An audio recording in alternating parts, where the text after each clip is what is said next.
When I covered the handheld ports for LEGO Indiana Jones 1 and 2, I got a lot of requests for various other titles in the franchise. I've already also looked at the first LEGO Star Wars on the Game Boy Advance, and last time I looked at LEGO Friends on the 3DS. Though admittedly, no one was actually asking for that one, and boy howdy was I not by the end of it either. Feel free to watch that video next if you haven't already. LEGO Harry Potter was a popular demand, and one I'll keep on my radar for a time when I've written up a long enough list of ways to mock and belittle Joanne's abysmally shallow worldview and shockingly amateurish world building. Even if she didn't have opinions on gender expression more archaic than her preferred usage of the word ejaculated, she had the unfettered opportunity of nigh unlimited magic, and she made it canon that prior to indoor plumbing, her wizards used to just poop on the floor. She had the literal excuse of altering reality by waving a stick around, and all that she could come up with was homies shitting theyselves. But I digress. The request that I retrospectively think I saw the most though, without actually going back and counting, is the third of the holy trinity of original franchises TT games covered. LEGO Batman, the video game. Viewers, I am genuinely glad you asked, because LEGO Batman's Nintendo DS port is literally the one that got me interested in the handheld versions of these games in the first place. But first, let's turn back the clock to 2008 to make sure everyone has the appropriate context. Hot off the heels of LEGO Star Wars and LEGO Indiana Jones, TT Games pivoted over to the Caped Crusader himself.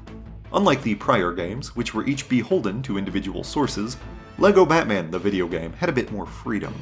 It told an original story, or technically 3, or technically even 6 depending on where you draw the lines for distinction, and drew inspiration from several sources.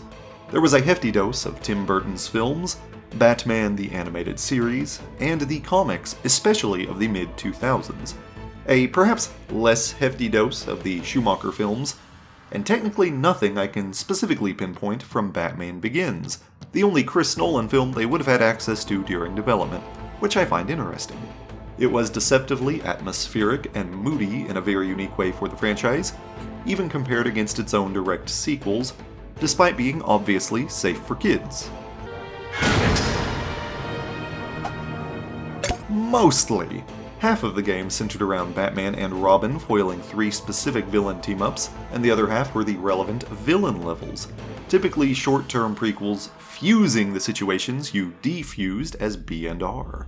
Much like the games before, puzzles center around switching between various characters with unique abilities, though this one added in a key new gameplay feature for Batman and Robin, where they can switch abilities by changing specialty suits. That itself was more than just a gameplay thing. It was some low-key satire of how Batman toys are typically handled. You can sell more action figures if the same Batman has multiple multicolored variants that all contain a single different gadget, named after said gadget's utility.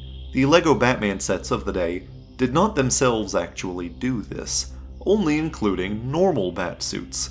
But this toyetic self-awareness permeates so much of the game, I have no doubt TT was giving Mattel the side-eye, and snickering while designing that bit.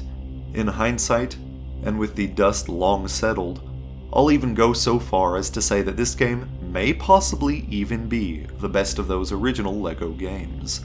That might sound like it's coming from a biased source these days, since I've named my channel after a Batman villain, and practically don't shut up about Batman stuff. My last briefish Arkham episode was just over 90 minutes, which technically makes it qualify as a feature film by any time requirements, but that bias actually didn't exist as a kid playing these for the first time.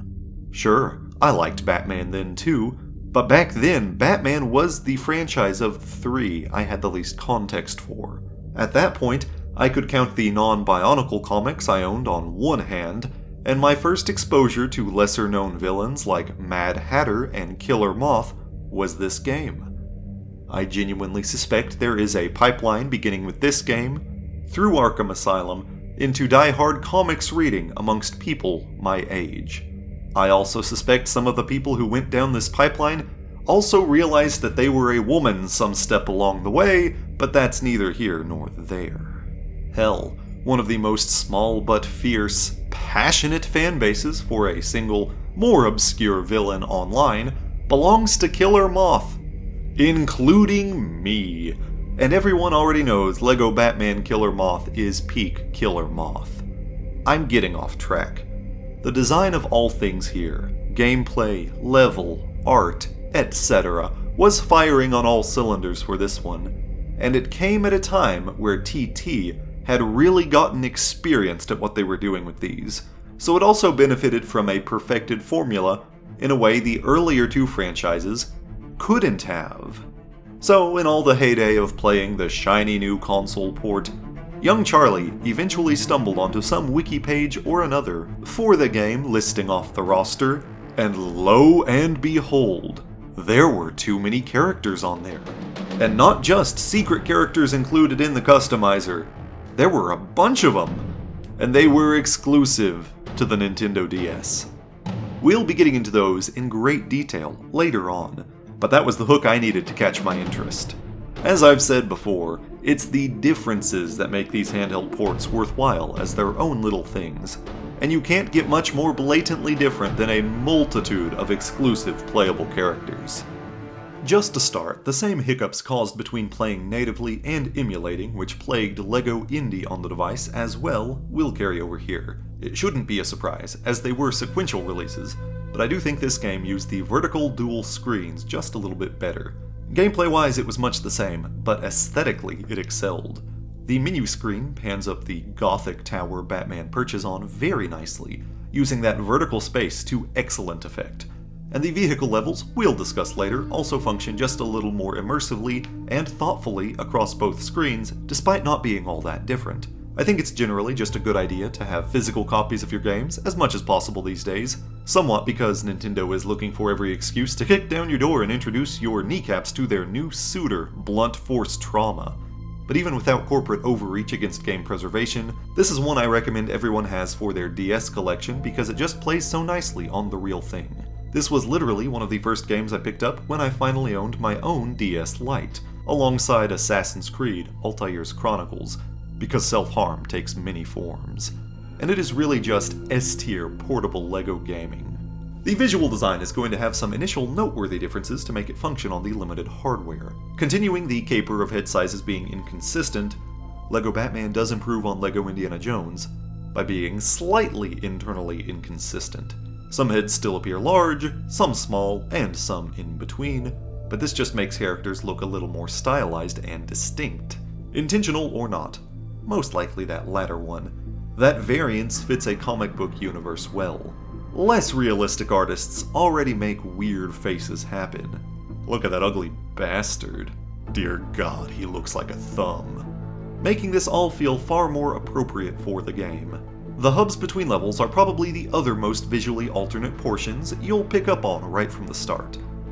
The Batcave skirts past the changes pretty okay, looking the part well enough, if a little juniorized, and still having some dynamic elements, like where you can go up and see just a little of Wayne Manor. But Arkham Asylum is sadly the more downgraded of the two, really just consisting of some visually redundant cell blocks and repetitive, grating sound bites of screaming. Otherwise though, the rougher edges and lower resolutions that come along with the Nintendo DS's graphical capabilities work just fine with the offbeat atmosphere of the title, even better than they did for the rough and tumble feel of Indiana Jones.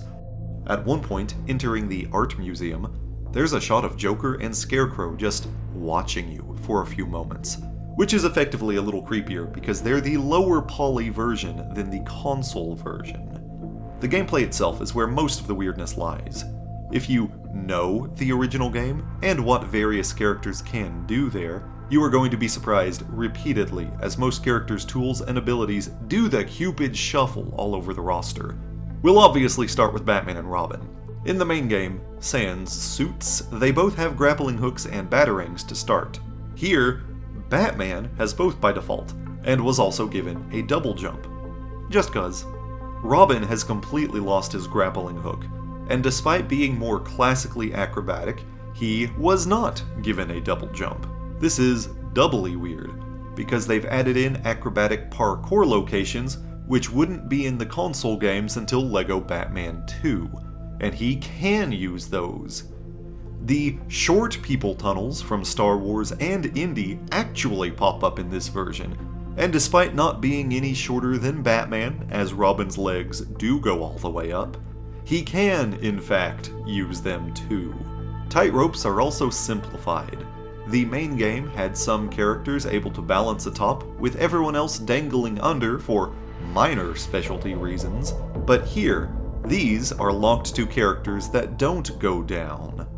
I acknowledge that these end up looking invisible here. I think it is a mild visual hiccup from the upscaling, as in my natural DS footage, they do appear normally. Their suits are also cut back and rearranged. Batman still has the explosives suit and a glide suit, both recolored, losing the heat protective suit and the sonic suit for a unique cold protective suit. Robin keeps his magnet suit, losing his tech suit, dive suit, and his suck-in suit, but does get a chemical protective suit. Interestingly, unlike the console version where your previous suit is available after you pick up the new suit, here you simply cannot change back. Also interestingly, free play doesn't give you the Batman and Robin suits in your roster like the console port does, and since Robin's magnetic walls are an exclusive suit ability, you will have to redo any relevant puzzles for those suit swappers first, and cannot just bypass the puzzle like free play otherwise allows. Ability omissions are widespread.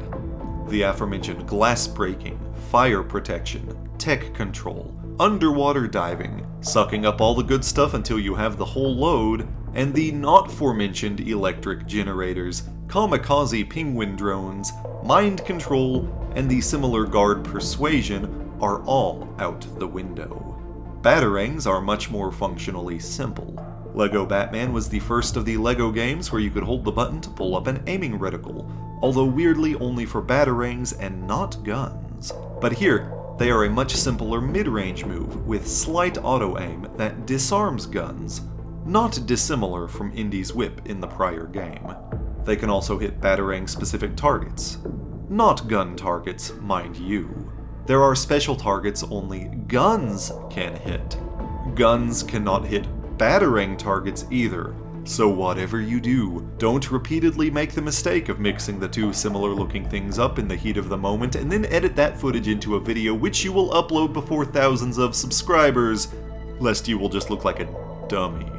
A ton of villains' abilities get shuffled around, and not always for obvious reasons. Two-Face, for example, gains bombs, but lacks chemical resistance like he has in the bigger version, though that is kind of more logical. I'm not sure how getting an acid burn on his face lets him do the backstroke in radioactive goop in the first place. Several characters now have guns when they didn't previously. Most egregiously, my boy Bane, a character who typically won't be shown firing anything smaller than a rocket launcher. But then, weirdly, Joker doesn't have a gun, and instead has a Razor Joker card which operates like a batarang. Certain characters, like Scarecrow and Ivy, get ranged grenade-type weapons too. Basically, even if you know the console game inside and out, you will not be able to predict a character's skills until you're playing as them for the first time, which certainly brings a feeling of novelty to proceedings. I am personally delighted that Catwoman keeps the whip mechanics from LEGO Indy's DS port, as though some developer 16 years ago knew that I'd appreciate the continuity. Also, Jesus Christ, I just realized LEGO Batman the video game is legally old enough to drive now. There are also new access panels in this version, but they're pretty broad. Batman panels can be activated by anyone heroic, and vandalized versions can be activated by anyone villainous. In this setup, that covers everyone. There are no centrists here. These, thankfully, lack the mini-games of many access panels in these handheld ports, presumably per their frequency. Spider-Man Shattered Dimensions' own Nintendo DS port showed just how quickly you can ruin an experience with a touchscreen minigame, so I was not complaining. There's also one new sort of ability, which I found to be an interesting wrinkle. Throughout the levels, there will be other access panels in silver, gold, and blue, and access to them isn't locked to a character. You actually have to buy matching keys from the Bat computer, and they are hidden behind 3 red bricks, which you can find before having beaten all of the story mode levels, if you are playing thoroughly.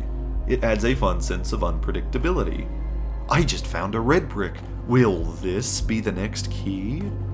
As well as the debate on spending studs now versus saving for the usual multipliers, as well as the delightful feeling that you're sequence breaking to get stuff early, even though you're technically not. These panels sometimes just interact with objects in the environments to help you find a collectible, and sometimes even open up entire new rooms, though sometimes you'll use one and quickly realize you still have to wait until free play for an ability you don't have. Frickin' little tease. While these don't overhaul anything all that dramatically in the overall game scheme, they're a surprisingly fun addition, and an idea I think the LEGO series would be welcome to return to at some point. Once you've got your head wrapped around that, you're running around, playing levels in similar setups to the console game, though like Indy before it, this version has completely unique level layouts and puzzles that merely pretend to be the same locales as the better-known version. This one also has a great sense of visual style for these places, despite the weaker hardware. Joker's amusement park even gave me some mild madcap vibes, reminiscent of the original color scheme the Killing Joke possessed before the special anniversary edition recolored things. The levels aren't one-to-one though. Certain villains didn't get to be either boss fights or playable in story missions on console, which do get these opportunities here, as you'll see. But there is a flip side in that other villains are left out of the plots. Don't panic though, they aren't completely gone, they're just elsewhere. The Riddler plot is practically unchanged, which makes sense considering his plan is actually well crafted for each supporting villain to play a key or irreplaceable role. So TT Fusion really couldn't change anything if they still wanted proceedings to make sense. Penguin had to make budget cuts, probably due to the recession, so Man-Bat has been laid off and his zoo level does not appear. Instead, Batman and Robin gain a Bane boss level set on the docks. While it does eventually devolve mildly into a bullfight boss by the end, the worst kind of Bane boss fights, it starts off very strong, with Bane ambushing the two, using both his brain and his brawn, and shoving massive shipping containers around to contain and corral the heroes. So I'll call the whole thing a worthwhile experience. Joker also laid off Killer Moth. Probably not because of the economy, he's just a dick. And so instead of the electric plant, they go to the museum to fight Scarecrow for a proper on-foot boss level. He keeps pumping the room full of fear toxin, which you have to pump out, fighting skeletonized thugs, leading to just a little bit of visual similarity to his encounters in Arkham Asylum, which wasn't released until the following year, making for a fun coincidence. The biggest change on the villain side allows Mad Hatter to be playable in story mode. These culminate into actually having a true hero-villain equivalent version of each level. Personally, I really like to see how certain hero levels, which happen chronologically later, will still show the results of the villains going through earlier, such as a strength handle wall missing in the bank level because Clayface had to use it in the villain version. Here's a strange blemish on what would have been a well-balanced use of the main cast. Several villains are not added to your roster after you use them in story mode. Typically, these games unlock something permanently once playable in a level, but it's inconsistently not the case here. You still get some, but then not others, like Mr. Freeze.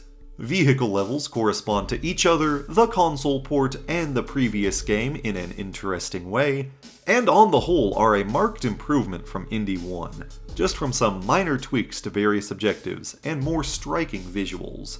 They all keep the forward momentum style, dodging obstacles left and right, and function as a chase. Hero versions see the Batmobile, Batboat, and Batwing chasing the villains, and villain versions escalate a little in difficulty per being chased. Too many missteps in those in the level prematurely because the heroes caught up to you faster while you were losing, loser. Yet again, This is the area that most unambiguously works best on native hardware with the screen gap accounted for. And while I struggled less than before while emulating, I think it's just because I'm more used to it now, and is probably not some massive difference between the titles. Tying all of the story content together with a nice little bow, LEGO Batman doesn't try to compress any cutscenes down like Indy, which technically wouldn't have worked with altered villain teams regardless, and instead opts for comic-style cutscenes. Now, I mentioned when covering Marvel's Avengers that I'm not a fan of these when done poorly, but these are actually done extremely well here. Art is atmospheric and sharp, and frankly, it goes hard just about every time.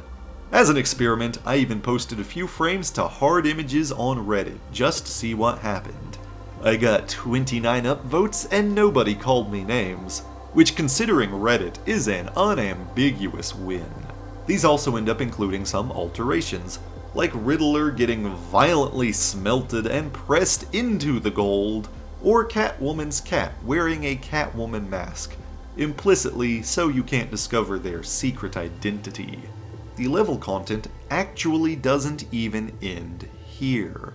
There's a third version of a story mode beyond hero and villain, hidden away under minigames, and I genuinely recommend you don't miss this one. This is Villain Hunt.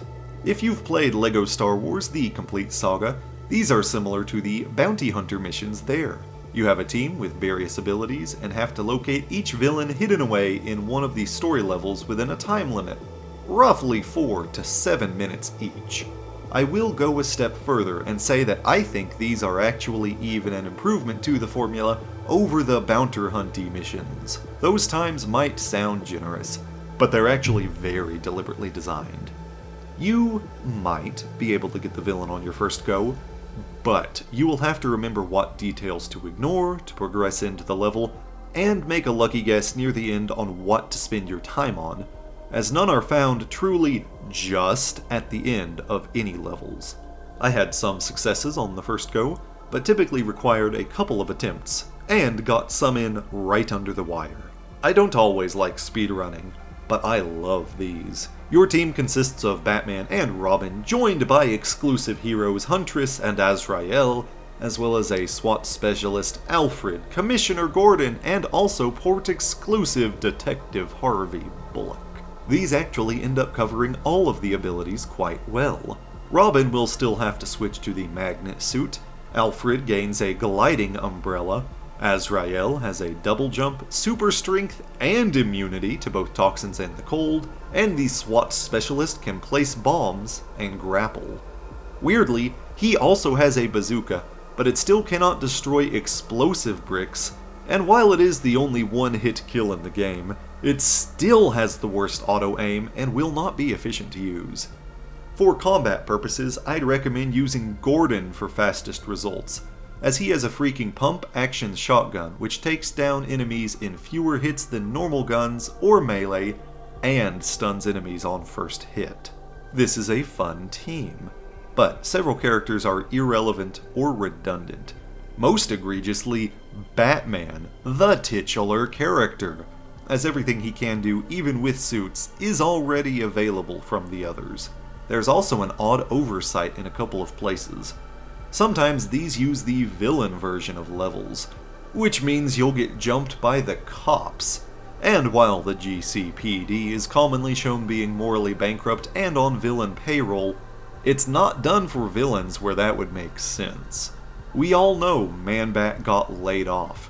He ain't bribing any cops right now. The villains hiding are the aforementioned Killer Moth and Man-Bat, left out of the story mode. Hush and Ra's al Ghul, who were only bonus characters in the console version. 5 port exclusive entries, which I am saving for the relevant segment, and the only returning story mode villain is Joker's tropical variant from the time he paralyzed Barbara Gordon with a gun.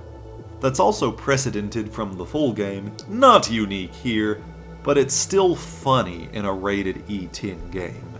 Collectibles aren't too far from the expectations of the console version or the portable indie games, but they are still worth talking about. Half of each unlockable model will be in the hero levels, with the other half villainously recolored mini-kits in the corresponding villain level, further expanding the shared continuity. Riddler also has his 3 tokens, similar to the treasure maps in Indie, which simply unlock the last mini-kit. While this disappointed me in those, I think it's in character for Riddler to just squeeze his way into credit for someone else's collectibles, considering I had to make fun of him doing the same thing in Arkham Asylum with the Spirit of Arkham engravings. There are also Joker cards, which unlock bios for various characters. Extras are still unlocked by the red bricks, and are as follows. Regenerate hearts, fast build, one shot, which turns all melee, but not all guns weirdly, into one-hit knockouts, invincibility, and score multipliers times 2, 4, 6, and 8, this time leaving out times 10. So it's essentially what we saw with Dr. Jones. Yet again, that list is shortened by having to share red bricks with the new keys and separate minigame versions of vehicle levels. I know I'm just slapping a horse corpse around after several videos of these ports, but they easily could have stuck that stuff on the Riddler tokens to leave room for more extras. If I do have one complaint this time, it is the clunkier, weaker version of combat that keeps coming with handheld versions. Without the weapon pickups of Indy 1, it does lose that tension to perform well to remain more powerful. Ranged weapons still switch to melee far too easily based on enemy proximity, though regardless of distance your attacks are coming from, enemies all just take way too many hits.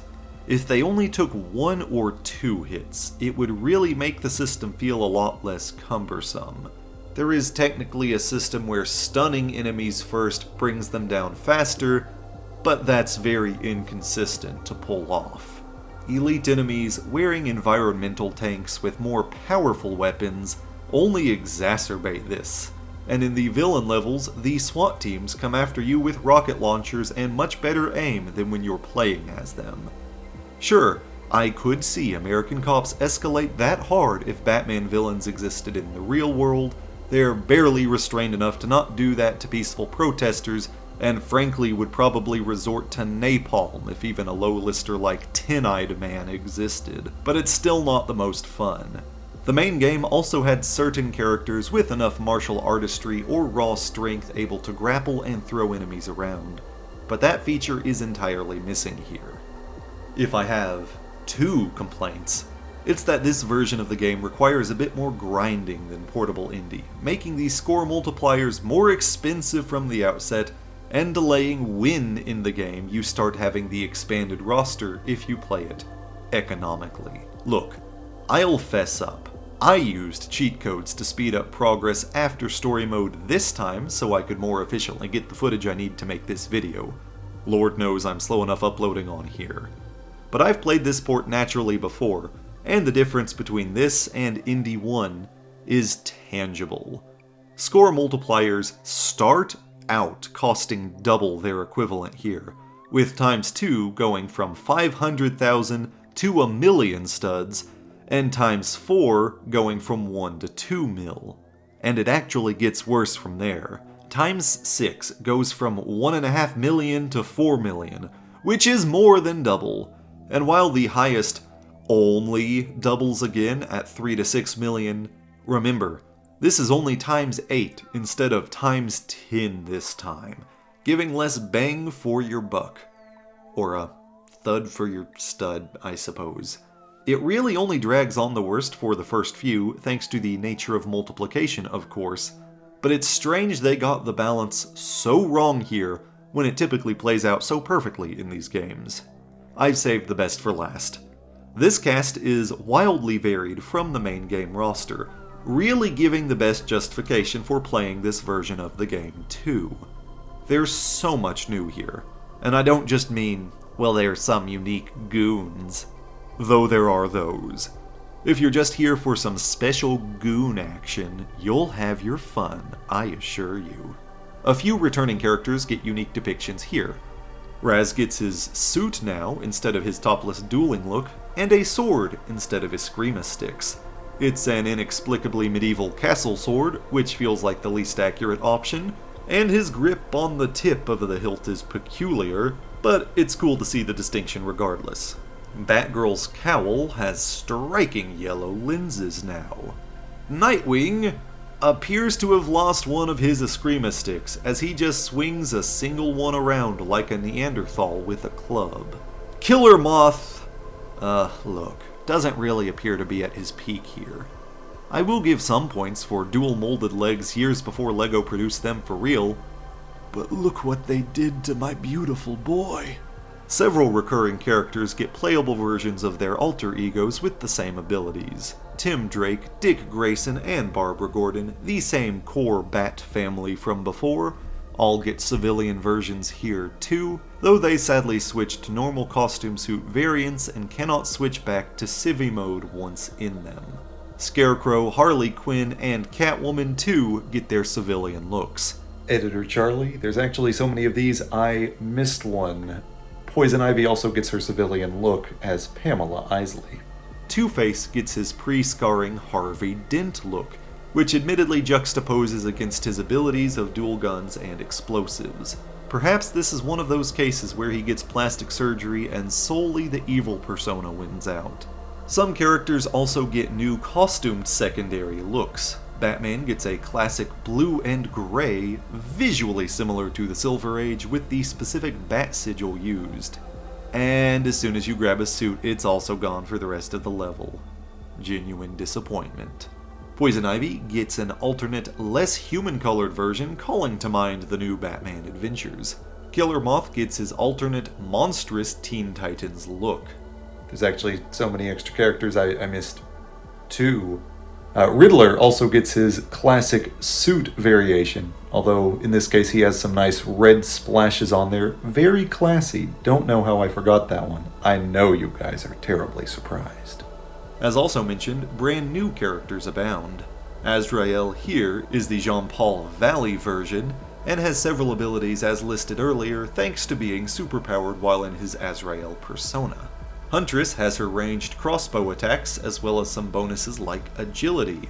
There's Talia al Ghul, Batman's other villainous love interest, Raz's daughter, and mother to his son Damian, which accidentally got attributed to her non-conning Batman one time when Grant Morrison mistakenly thought she slipped him a roofie, and then other people kept running with it, and now it's in other continuities, and the whole thing makes me very uncomfortable. She too gets an inexplicable medieval sword. Lucius Fox, Batman's tech genius, appears, though he can do nothing.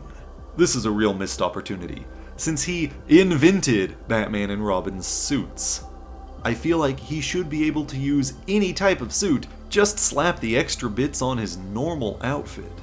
Dr. Jeremiah Arkham, a recurring character who would eventually become the second Black Mask following this game's release, is a psychiatrist. With a gun! For those other villain hunt villains, Hugo Strange is a psychiatrist. With a gun! I'm starting to see why mental health care is so poor in Gotham. Their psychiatrists just keep whipping out guns! There's Firefly, who fire glides. There's no flight in this game, remember. The ventriloquist, who believes his puppet Scarface commands him to do crime, is funny, because Scarface is literally just a scaled-down minifigure too. Melee sees Arnold just slapping Scarface all over the place. Scarface is constantly clipping through stuff since animations don't typically account for anything permanently in a character's hand, and the first of any burst of shots strangely appears to emerge from the dummy's torso instead of his gun. The ventriloquist's a bit of a mess. There's Black Mask, notorious gang lord who likes masks even though one got burned onto his face, and one time he made a woman eat her husband's eyeballs. That has nothing to do with this game, it's just a really fucked up fact that scarred me a little and now you're stuck with that knowledge too. Finally, and perhaps most shockingly, for those who didn't know the thing about Black Mask and the eyeballs, is Victor Zsasz, a serial killer who carves a scar tally mark into his flesh every time he murders someone with his knife before posing their body in lifelike positions. Based on what we can see here, He has at least 40 victims in this continuity, assuming there aren't more tallies hiding under his bangs or under his pants. They've also given him a grappling hook, in case you thought you could escape to high ground. Truly disturbing stuff. I know I've said it before, since the crux of these ports is always being able to resemble the main game while also doing enough differently to be complementary experiences without just being redundant, and even bearing some strange hiccups along the way, LEGO Batman is excellent at hitting that balance. Much like Indy, I recommend you grab this one if you have a physical DS collection. And hey, if you like this kind of content, maybe consider subscribing, since the next time I cover one of these LEGO ports...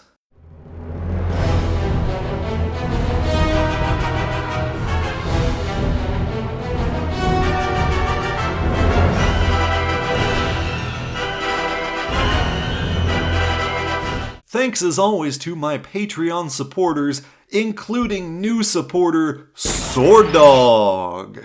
You too can join this list for as low as $1 a month. Though if you'd like to support without the long-term commitment, I've also put together a coffee, which it turns out isn't pronounced Ko-Fi, just coffee, for one-time donations. And there's also a wish list of equipment which would help improve technical quality or efficiency in these videos. Though, at the end of the day, I am also more than glad for your support if all you're able to do is liking, commenting, subscribing, and bell iconing. Trust me, I just got hit by a hurricane in freaking Appalachia. I won't be judging anyone's expense priorities. I appreciate your support however it is that you are able to give it.